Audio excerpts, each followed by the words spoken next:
2876 વિદ્યાર્થીઓની શિક્ષણ યાત્રા ફરીથી શરૂ. ડ્રોપઆઉટ થયેલા અને પોતાની શિક્ષણ યાત્રા પર રોક લગાવી દીધેલા વિદ્યાર્થીઓનું શિક્ષણ પુનઃ શરૂ કરવા માટે રાજ્ય સરકારના આદેશ બાદ વડોદરા શહેરમાં નગર પ્રાથમિક શિક્ષણ સમિતિ એક્શન મોડમાં આવી હતી. 19 અલગ અલગ ટીમ બનાવી 16,774 જેટલા વિદ્યાર્થીઓને પરત લાવવાની આ ડ્રાઈવ ચાલી રહી છે, જેમાંથી 2876 વિદ્યાર્થીઓને પુનઃ પ્રવેશ મળી ગયો છે. શિક્ષણ સમિતિના શાસનાધિકારીએ જણાવ્યું કે 1583 જેટલા વિદ્યાર્થીઓ બાકી છે, તેઓને 10 દિવસની અંદર પાછા લાવવાનો પ્રયત્ન રહેશે. ત્યારે ચેરમેન દ્વારા કહેવામાં આવ્યું કે પોતાનું ભણતર ફરીથી શરૂ કરેલા વિદ્યાર્થીઓ આવી ગયા છે, તે એક ખુશીની વાત છે.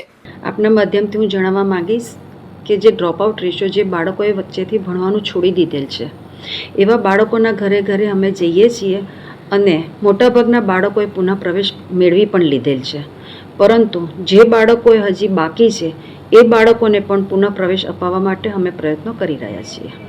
અને વડોદરા શહેર માટે અમને પણ ખુશી છે અને વડોદરા શહેરના નાગરિકોને પણ ખુશી છે કે જ્યારે આ બાળકો પુનઃ પ્રવેશ લઈ રહ્યા છે.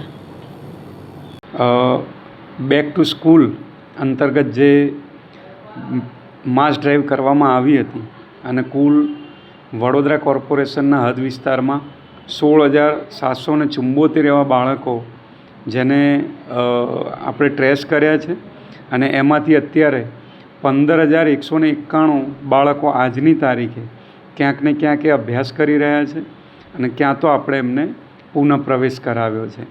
કુલ 2,876 બાળકોનો જે અભ્યાસ નહોતા કરતા એમનો પુનઃ પ્રવેશ કરાવવામાં આવ્યો છે.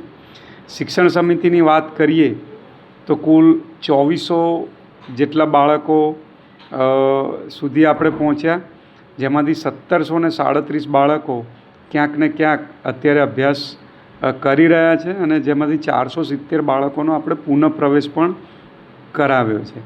હજુ પણ 1583 જેટલા બાળકો એના સુધી આપણે પહોંચી રહ્યા છે અને ટૂંક જ સમયમાં લગભગ એકાદ અઠવાડિયામાં આ કામગીરી 100% પૂર્ણ થશે એવો અમને વિશ્વાસ છે. આ કામગીરી ક્યારથી શરૂ થઈ છે અને કેટલા સમય સુધી ચાલવાની છે? કામગીરીનું લક્ષ્યાંક તો જુલાઈ સુધી છે, પણ અમે લગભગ આ અઠવાડિયા 10 દિવસમાં જે શિક્ષણ સમિતિ કે કોર્પોરેશન હદ વિસ્તારમાં પ્રાઇવેટ સ્કૂલ હોય, ગ્રાન્ટીનેડ સ્કૂલ હોય કે સમિતિની સરકારી શાળાઓ હોય, એ બધી જ શાળાઓના મળીને જે કોઈ આંકડો બાકી છે એ 10 દિવસમાં પૂર્ણ થઈ જશે.